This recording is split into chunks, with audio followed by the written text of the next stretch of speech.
ये आपका operating profit से सवाल है, मुझे ऑपरेटिंग प्रॉफिट दिया हुआ है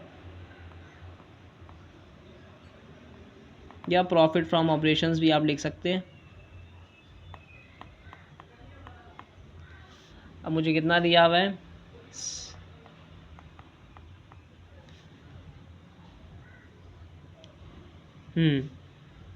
इसको एक्सट्रीम पे नहीं लिखेंगे। हाँ जी, इंटरेस्ट माइनस करेंगे। आपने 1 लाख का लोन लिया हुआ था। अच्छा, ये वर्किंग लाजमी शो करनी है आप लोगों ने ब्रैकेट में, ठीक है।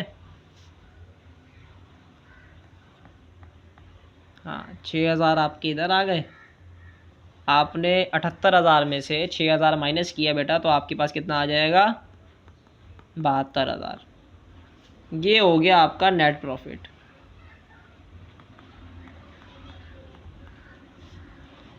अच्छा, नेट प्रॉफिट आपके पास हो गई कहानी। अब आप क्या लिखेंगे, अब आप लिखेंगे ट्रांसफ़र टू जनरल रिजर्व, ठीक है। अच्छा, अब हमने सवाल में देखा था कि बेटा ट्रांसफ़र कितना हो रहा था,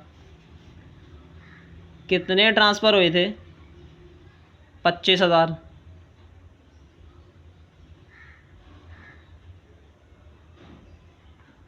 सर ये लिखा ना, इंक्रीज जनरल रिजर्व टू 80,000। अभी कितने हैं आपके पास, 55,000। 55 से आप कहाँ चले गए, 80 तक।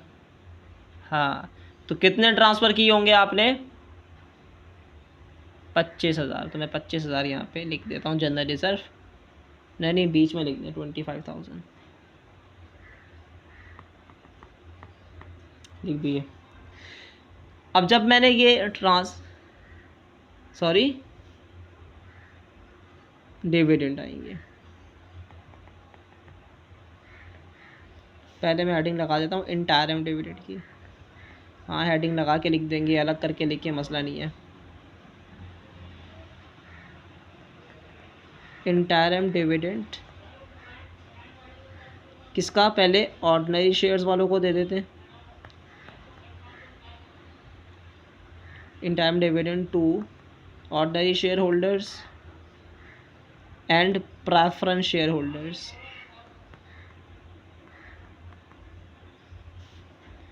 ऑर्डिनरी शेयर होल्डर को कितना इंटायरम डिविडेंड मिल रहा है सर, 8,000, ठीक है। ये रे, और उसको 2,000, तो 8,000 यहाँ लिख दिया, तो यहाँ आ गया। मैं टोटल एंड में कर दूंगा सबको। फिर मैं क्या क्या लिखूँगा, मैं लिखूँगा, हाँ मैं यहाँ पे लिखूँगा फाइनल डिविडेंड। हाँ, final dividends to ordinary share holders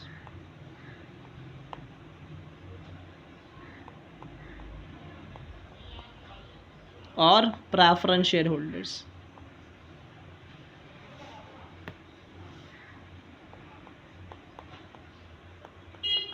तो ऑर्डिनरी, अच्छा प्रेफरेंस का हमें पता था, प्रेफरेंस का कैसे पता था कि हमें उन्होंने परसेंटेज दी हुई थी 8%, 50,000 पे 8% लगाया, तो टोटल हमने देखा था कि 4,000 बन रहा है, ठीक है। जिसमें से 2,000 की पेमेंट हमने कर दी है, पीछे कितने रह जाएंगे, 2,000। तो इंटायरम भी 2,000 है और फाइनल भी 2,000 है। लेकिन प्रेफरेंस शेयर होल्डर्स का हमने यहाँ पे देखा कि बेटा प्रेफरेंस शेयर होल्डर्स को जो फाइनल डिविडेंड, सॉरी जो ऑर्डिनरी वालों को फाइनल मिल रहा है वो किस रेट पे मिल रहा है, 0.25 बोलते हैं डेसिमल के बाद, 25 नहीं बोलेंगे, तोड़ तोड़ के बोलते हैं। उसके बाद हमने जो क्वांटिटी मैंने इशू कर रखी है मार्केट में, उससे मल्टीप्लाई करवाऊंगा तो मेरे पास एक फ़िगर आएगी, उस फिगर को मैं कहूँगा मेरा फाइनल ऑर्डिनरी डिविडेंड हो जाएगा। तो मैं यहाँ पे लिख देता हूँ, किस नाम से लिखूँगा सर, ऑर्डिनरी वालों का कितना आया, 20,000 और प्रेफरेंस वालों का 2,000। जी, ऑर्डिनरी वालों का 20 है, प्रेफरेंस वालों का 2,000 है। उसकी परसेंटेज दी हुई है ना मुझे 8%, 50,000 पे 8% लगाओ तो कितना बनेगा, 4,000, ठीक है। तो प्रेफरेंस वालों का सर ये देखें, ये प्रेफरेंस वालों को पहले कितना दिया हुआ है तुमने 2000, ऑर्डिनरी वालों को कितना दिया हुआ है 8000।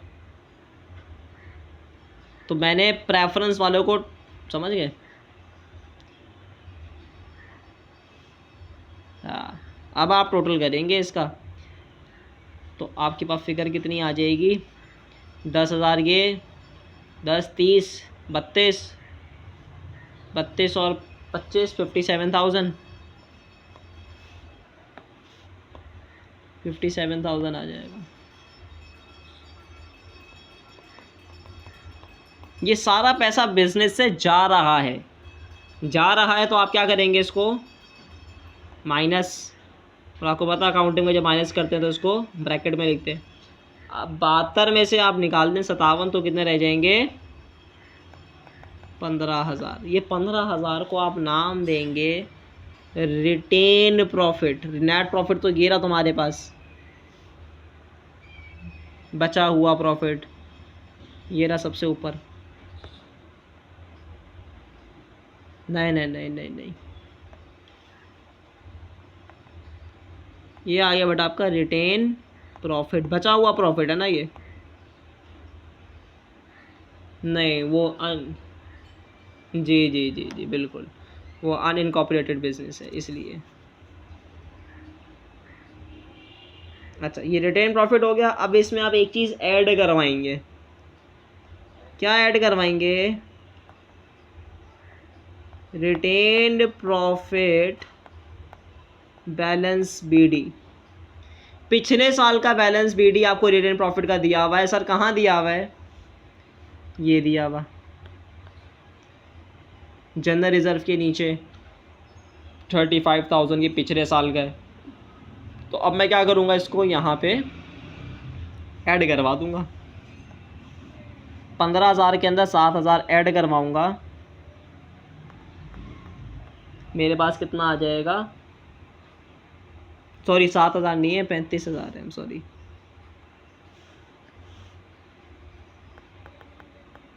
पंद्रह में 35 को ऐड करें तो 50,000। ये 50,000 क्या है आपके पास, रिटेन्ड प्रॉफिट बैलेंस सीडी। पिछले, अब ये इस साल का सीडी है तो अगले साल का बीडी बन जाएगा। समझ गए बात?